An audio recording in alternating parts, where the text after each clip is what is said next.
Bom, vamos começar aí. Vou começar pelo tema inicial, tá? Porque é um tema, é só pra falar sobre história. Eu prometo que eu não vou ofender o deputado Nicolas Ferreira, tá? Eu vou dar, inclusive, vamos dizer, uma prerrogativa de que ele tá sendo honesto, ele tá indignado, tá? Então vamos trabalhar a indignação dele e com base nisso a gente trabalha o nosso vídeo. Vamos lá. O que muitos estão preocupados? Só com o próprio umbigo.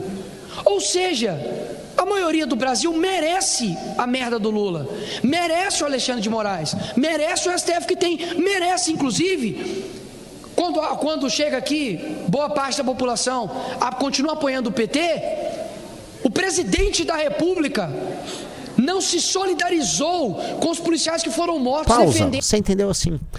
Eu modéstia à parte, eu sou um bom orador, Riso. Talvez eu seja um dos melhores oradores que você conheça. Sim. Talvez eu seja o melhor orador que você conheça. Sim. O raciocínio do garoto completamente, né? Ele tá falando um negócio, aí ele enfia outro sem muita conexão no lugar e tenta seguir por outro caminho, porque o que eu sinto, ele percebeu que fez merda no começo do discurso. Eu percebo que ele foi por um caminho, falei que o povo merece, deixa eu xingar o Lula agora, né? Mas eu queria colocar, porque no fundo, o que ele tá querendo dizer? No fundo ele tá dando a entender que não tá tendo mobilização com nada, ninguém tá indignado com o que tá acontecendo. Não é? No fundo, ele tá reclamando assim, pô, né, tá acontecendo nada acontece, o famoso nada acontece feijoada. E eu queria partir dessa premissa. Depois ele vai fazer um discurso, joga aí no meio, vamos ver, só pra ver o que ele tá falando, mas ele vai fazer um discurso de outras coisas e tal. Nossos cidadãos. Esse é o cara que está comandando o teu país. Aí blá blá blá. E muitos não conseguem dar um passo para trás e falar, errei no meu voto, ou não posso mais fazer isso, sabe por quê? Porque já está afundado num lamaçal ideológico tão grande, esse orgulho tão grande que não consegue mais viver pela verdade, de falar, peraí, tudo bem, não gosto do Bolsonaro, não estou discutindo aqui mais quem votou 22, quem votou 13, mas não admitir que hoje nós temos um partido político que é aliado ao crime, aliado àquilo de ruim que tem aqui no nosso país. É literalmente ignorar a realidade. Mas ignorem a realidade. Mas não dá pra ignorar as consequências da realidade. Mandou bem, Nicolas. Cara, assim... A era dos grandes oradores meio que acabou, assim. No Brasil faz tempo, né? Acho que talvez os últimos grandes oradores da política brasileira estivessem no partido UDN. E faz muito tempo atrás. Isso é uma das coisas que a gente sempre teve que recuperar. Eu sempre falei, cara, temos que ter bons oradores. Fazer um discurso longo, com começo, meio e fim, bem estruturado. Não é o caso dos bolsonaristas, eu não conheço um orador bom do bolsonarismo. Talvez agora que o Holliday se tornou bolsonarista, ele é um cara que treinava muito com a gente. O Holliday talvez seja o único capaz de fazer. Só que o Holliday tem um problema, que ele é meio histriônico e é uma coisa exagerada. Você deve ter visto, né, Riso? Sim. Sempre uma coisa muito exagerada. Sendo que você pode ter calma, você pode falar coisas, vamos dizer, muito graves com calma. Assim como você pode falar coisas muito leves de maneira muito intensa. Quando você fica, né, fingindo essa gravidade e tal, a coisa fica meio ruim. Mas o que ele coloca, que é o começo, basicamente ele tá indo pra seguinte linha, ninguém tá fazendo nada, então as pessoas merecem o governo que tem. As pessoas não saem às ruas contra o PT, as pessoas não se indignam contra o PT. Não é, no fundo ele tá reclamando disso, certo? E vamos partir desse ponto. É culpa das pessoas? Veja, a coisa vai começar da seguinte maneira. Os petistas não vão sair na rua contra o PT. E o eleitor do PT não vai sair na rua contra o PT. Você não espera isso deles. Certo? Você esperar que alguém no próprio campo político sairá às ruas contra alguém desse campo político, porque se alguém do campo político está agindo errado, você está esperando, portanto, veja só, Riz, onde eu vou chegar, você que está assistindo, você está esperando, portanto, que essas pessoas de um campo político se comportem de uma maneira muito séria, certo? Uma maneira, vamos dizer, nobre, certo? O que o Nicolas está tentando desenhar nesse discurso é, olha só, será que eles não conseguem reconhecer que o PT é ruim, que o PT tem vinculações com o crime, tá? E aí ele reclama que não há uma mobilização, inclusive entre os petistas, tá? Contra o PT. As pessoas podiam perceber que elas têm que viver a verdade, ou não é? Viver pela verdade. Pois bem, não é curioso que houve, alguns anos atrás, um grupo que, no próprio campo político da direita, se insurgiu contra os crimes cometidos por um líder de direita? Houve ou não houve? Houve. Quem era esse grupo? Nós. Era o MBL. E como o Nicolas se referia a nós? Traidores, vendidos, vagabundos, petistas. Então, veja só. A nobreza que ele espera, e na verdade que ele desdenha na esquerda e que ele gostaria de ver, já houve no campo da direita. A nossa. E ele combateu. Ele é o petista que ele está criticando. Ele é, objetivamente, as pessoas que ele critica. Ele representava o pensamento de manada da maioria, que apontava pra minoria nobre e falava assim: ah, vocês não prestam, olha lá, esses são petistas. Que curioso, né, senhor Nicolas Ferreira? Que curioso. Que curioso você exigir o tipo de comportamento que no teu próprio campo você ficava trabalhando pra reprimir. Repressão você entende. Que curioso. Eu olho isso com curiosidade, né? Porque agora o sentimento que ele tem é o de impotência, mas nem sempre foi assim. O sentimento de impotência que ele tem agora, né? De saber que a direita não consegue convencer as pessoas a irem pras ruas, é um sentimento que em grande medida a gente teve, mas como minoritário. Vocês, quando tiveram em uma posição de impedir que as pessoas fizessem o certo, você escolheu o seu lado, que foi o comportamento de manada. Por quê? Porque isso te dava dinheiro, likes, views, é ou não é? Seguia teu planinho narcisista, de um jovenzinho narcisista, curtidor de diva pop. E ele não curtia diva pop porque elas eram gostosas, hein? Só pra deixar claro, tá? Até porque fã de Lady Gaga nunca conheci um que gostasse de mulher gostosa, pelo amor de Deus, vai. Me apresentem que eu não conheço, tá? Então, meus queridos amigos, esse discurso já começa com um problema de nascença. E não me venha me falar que o Bolsonaro também não tinha vínculo com o crime organizado. A começar pelas relações que a família Bolsonaro tem com milícia, e a terminar com o envolvimento dos Bolsonaro e do governo dele com o banco Master com o Vorcaro. O próprio Bolsonaro recebeu 3 milhões de doação do Fabiano Zettel. Tá? Tô botando aqui a real, assim. Falar que não tinha relação é maluquice. Eu gosto de ver bandido morto. Vocês conhecem a história do bandido que assaltou o Bolsonaro em 1995? Vou contar. Querem ouvir uma historinha? Tá?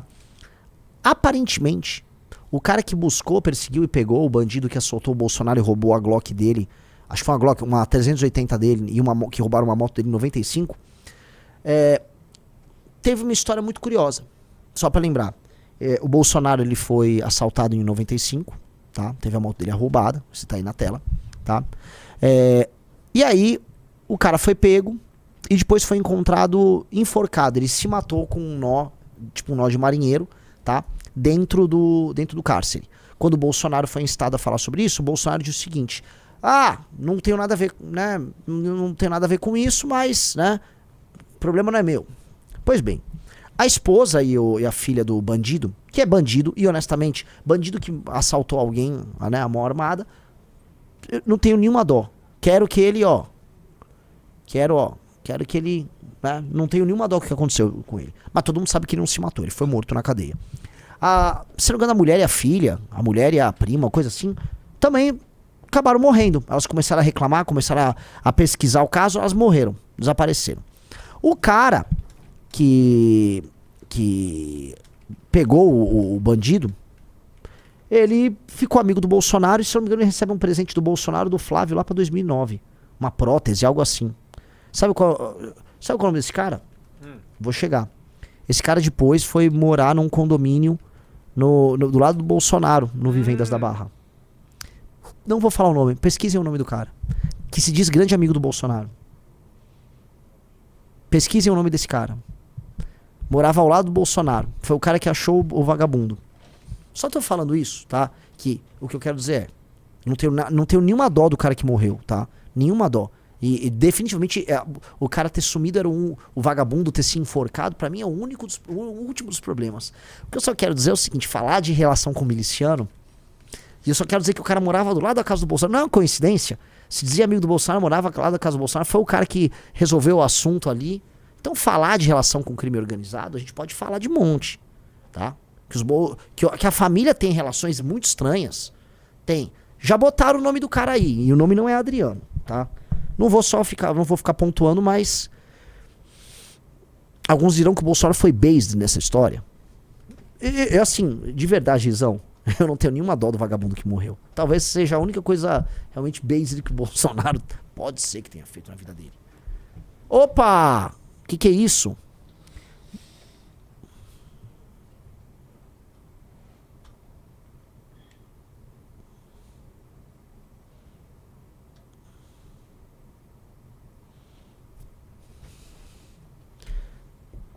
Só joguei aí no ar, tá? Então, assim, cuidado, galera, quando a gente ficar falando de vinculação com o crime.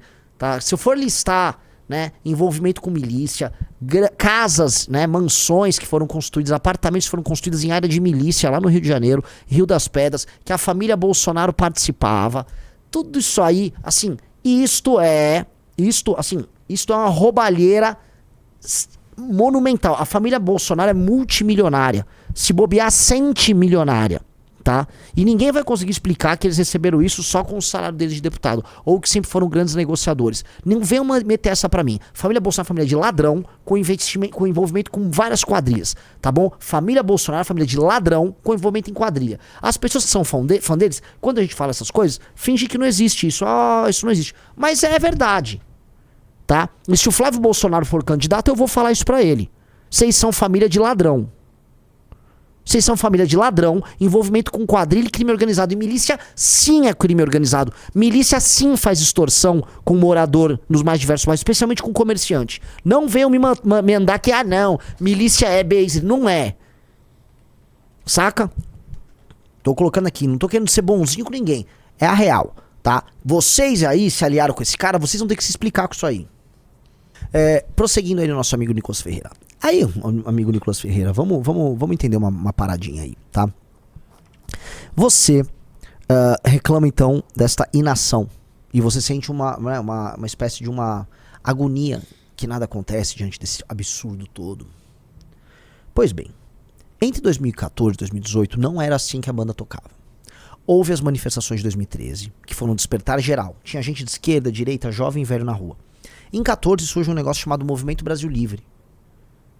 Surge o Riso, surge eu, surge o Kim, surge o Pedro, meu irmão, todos nós. Nós pegamos as ruas, damos forma nova, colocamos caminhão de som, organizamos as pessoas e falamos, vamos derrubar o PT. 14, 15, 16, nós fizemos as maiores manifestações da história do Brasil, até hoje inigualadas. As maiores manifestações da história do Brasil foram convocadas por nós. Nós derrubamos o governo Dilma e criamos a base popular para a prisão do Lula, porque aquelas manifestações apoiavam de maneira clara a Operação Lava Jato. Então eram manifestações que eram assim, ó. Tinha uma quadrilha, que era o PT, as pessoas saíam às ruas para derrotar a quadrilha. As pessoas não saíram às ruas para amar o Bolsonaro. Ninguém cantava Bolsonaro, eu te amo. Não tocava aquela música, sabe? Bolsonaro, bananana. Não tocava. Tinha a Banda Louca Liberal, que hoje são, assim, uma vergonha. Se eu falar que fui amigo desses caras, assim, eles eram a Banda Louca do Bolsonaro, era um negócio cringe, constrangedor. Mas a época era legal, lembra? Olê, olê, olê, olê, vamos pra rua pra derrubar o PT. Era legal, era outra vibe. Tinha jovem na rua, não só velho. Você lutava contra a corrupção, lutava até por reforma.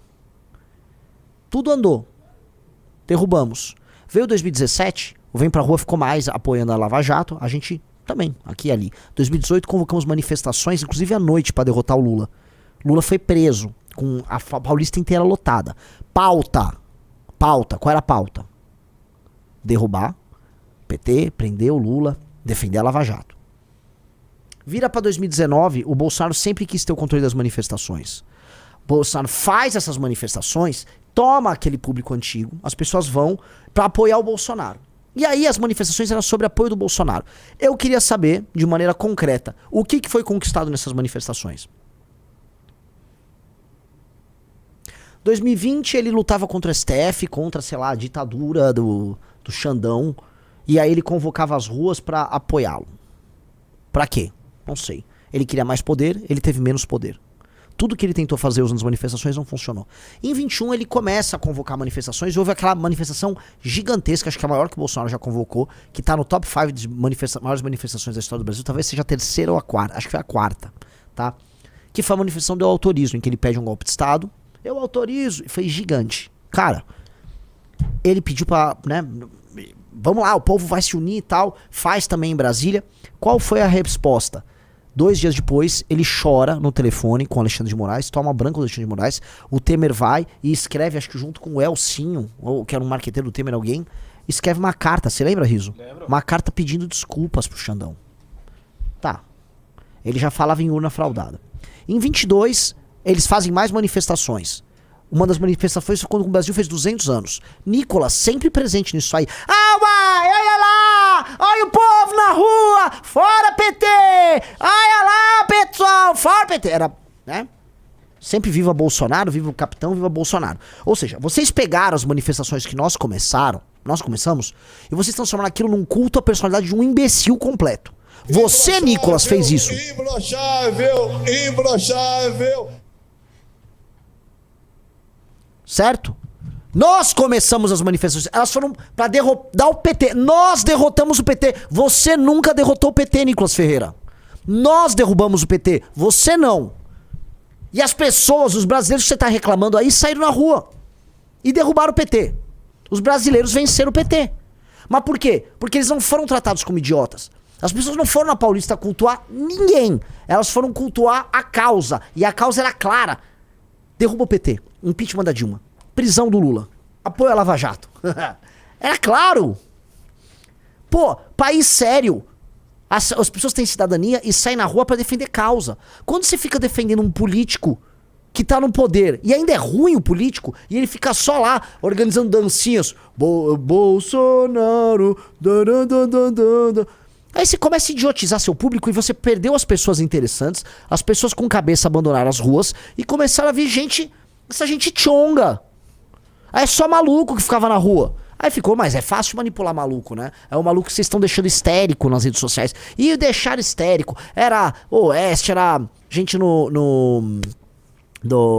todos aqueles canais, todos que eles tinham lá. A própria Jovem Pan tinha um monte de bolsonarista maluco. A galera ficava lá produzindo conteúdo. Os malucos ficaram idiotizados e ficavam lá achando, né, que iam derrubar o PT. Então o maior exemplo que a gente tem é pegar uma imagem da manifestação nossa, com os discursos que a gente tinha, que eram discursos objetivos sobre como derrotar o PT. Talvez o Rizzo ache discurso meu, discurso do Kim. Talvez a gente tenha no canal do MBL vídeo de 2015. E comparar com talvez o grande momento do Bolsonaro, que foi a manifestação de 2021, quando os caminhoneiros, na madrugada, de uma noite pra outra, eles foram lá, os caminhoneiros, só pra te avisar, e acharam que deu uma GLO e que o governo, que o Bolsonaro deu um golpe de Estado. São dois momentos que você vê, são dois Brasis. Isso aqui era a manifestação com a gente na rua. A Paulista, nesse dia aí, 16 de agosto, né? Isso aí foi 16 de agosto de 16 de agosto de 2015. Compara, eu nem sei, eu nem era um grande orador à época. Mas compara o meu discurso com o que virou. Vamos lá. A cultura de resistência ao modelo hegemônico que foi tentado ser implementado na nossa cabeça. E cada camiseta com um dizer diferente que a gente veste, cada música que a gente canta, e essa coisa incrível que eles estão fazendo de ir, ensaiar e vir aqui com camiseta pra botar, pra fuder e levantar todo mundo, não tem preço.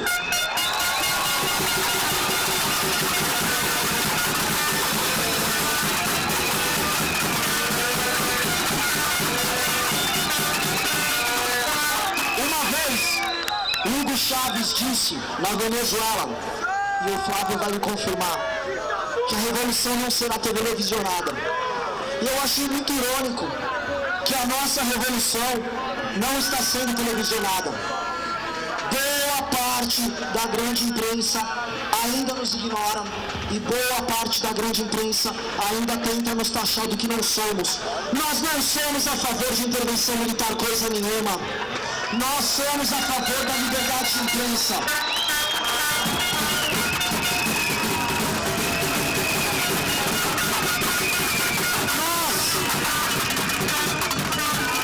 Nós não somos contra os direitos concedidos como Bolsa Família. Não somos. Somos contra o uso político feito dela.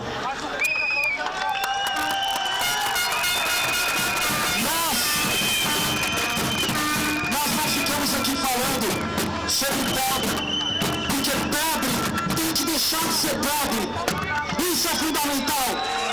Pobre tem que ganhar dinheiro e pobre não tem que ser instrumento político na mão dos mesmos. Porque quem fala em nome dos pobres sempre vai querer os pobres. Nós não queremos ter pobre, porque nós não queremos que ninguém seja pobre.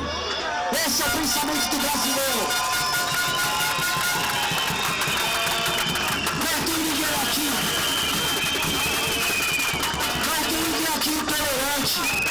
Não tem discurso de ódio contra negro, contra gay, contra nordestino. Nós fomos chamados por um jornalista do Globo de nazistas.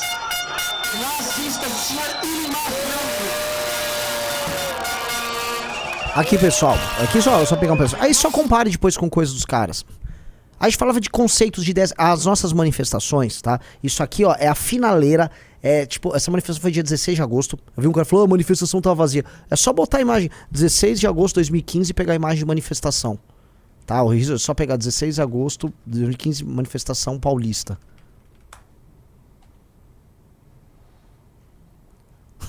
Tinha umas 50 pessoas aí, né? Foi grande. Você lembra dessa 16 de agosto? Lembro. Foi grande isso aí.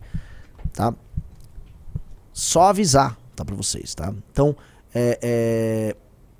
aqui outra. Isso aí foi no dia 12 de abril de 2015 também. Construindo uma posição, tempo de vocês, construindo uma posição verdadeira. Nós não vamos poder cansar, senão isso vai entrar pra história como, olha que povo bonito e ordeiro nas ruas. Ninguém tá aqui pra ficar fazendo fotografia. A gente tá aqui e dá pra falar com a boca cheia. A gente tá aqui pra derrubar o presidente.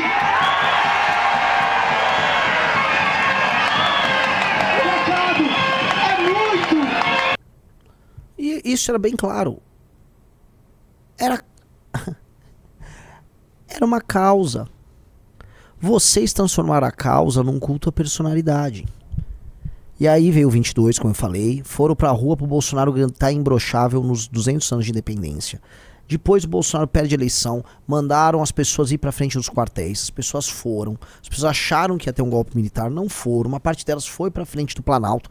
Invadiram os 3 poderes, foram presas. Depois o Bolsonaro vai pra Europa, vai para os Estados Unidos, volta dos Estados Unidos, chama mais manifestações. Nicolas participa, todos eles. A manifestação era um culto à personalidade do Bolsonaro e às vezes do Nicolas, às vezes do Malafaia. Toca musiquinha, bota as vovó pra dançar e as manifestações foram murchando. Até agora ninguém mais vai. Vamos ser honestos. Ninguém mais vai nessas manifestações. E agora vocês estão reclamando que as pessoas cansaram. Ah, olha só. Olha só o quê? Olha só o quê? Vocês acabaram com as manifestações. Não há sentido hoje em ter manifestação. Nenhum político do centrão e nenhum político da esquerda mais tem medo de manifestação. Porque esta fórmula, que era uma arma que estava guardada no bolso do brasileiro e que deveria ser usada de maneira inteligente, sem ser banalizada, para atingir vitórias pontuais, ela foi tornada assim, um evento burro, ridículo, que ninguém leva a sério. Virou um celeiro de maluco. E terminou entendida pelo sistema apenas como uma demonstração de popularidade, ou seja, uma força e capacidade eleitoral daqueles que a organizam. Ou seja, um evento do PL, que é o que se tornou. Não à toa as últimas manifestações na Paulista ficaram aquela briga, ai, quem pode subir no palco, quem pode falar. Em 24, antes das manifestações, você vai lembrar também, Valdemar da Costa Neto subia e organizava, o Pavanato pode falar que ele é candidato, fulano não pode, tá? É de outro partido. Quem lembra disso? Virou isso. E agora tá reclamando do povo, Nicolas Ferreira? Você não pode reclamar. Vocês geraram tudo isso. Vocês são culpados por isso. Porque em vez de pensar estrategicamente com a arma manifestação, que é como a arma manifestação ajuda a causa, vocês pensaram apenas em como usar aquelas pessoas que saíam às ruas pra eleger vocês. Aí vocês estão eleitos. Vocês estão muito... Tá gostoso, vocês estão tudo eleito, né? E agora, só que agora não tem arma nenhuma. Ah, que pena. Ah, uai, que pena, hein? Aí você vai culpar o PT. Não, é que os petistas não saem na rua com nós. Vocês merecem o mérito do PT. Não, todos nós merecemos. Foi culpa de vocês, cara. Vocês. Vocês enganaram as pessoas e acabaram com a direita. Aí não aguenta tu ficar reclamando. Ah, olha só. Olha só.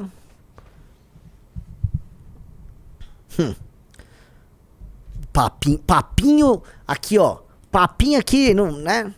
Não cola, tá? Me lembro muito bem. Tem como pegar outro café? Esse aqui café veio um chá. Então, amigos, não há como enfrentar o PT usando ruas. A não ser que algo muito novo venha a surgir. Esse algo novo não pode ser verde e amarelo. Esse algo novo não pode ser através de manifestações de domingo. Esse algo novo não pode ser através de manifestações paradas. Esse algo novo só poderá ser muito jovem, tem que vir da geração Z.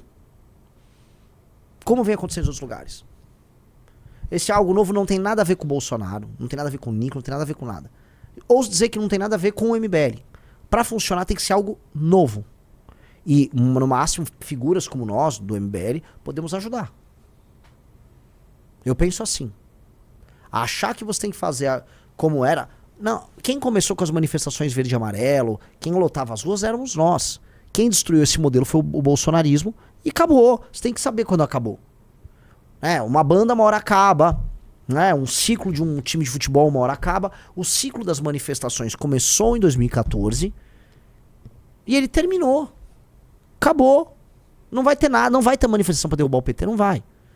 O que vai ter ano que vem, vocês podem anotar, serão manifestações feitas pelo PL, de campanha para candidatos do PL com o bolsonarismo, e aí vão colocar o Tarcísio no caminhão para tentar eleger ele. Alguém duvida? Travestidas de manifestações contra o PT. E aí a família Bolsonaro não vai querer. Vai falar, agora até a manifestação vão tomar da gente? E sim, Eduardo Bolsonaro, sim, Carluxo, sim, Flávio. É exatamente isso que eles vão fazer com vocês. Entendeu? Gostou do vídeo? Para mais vídeos como esse, se inscreva no canal Inevitável Cortes. Deixe o like, comente abaixo o que achou, vire membro do canal por apenas R$ 3,99 e tenha acesso a benefícios exclusivos. Te vejo no próximo vídeo.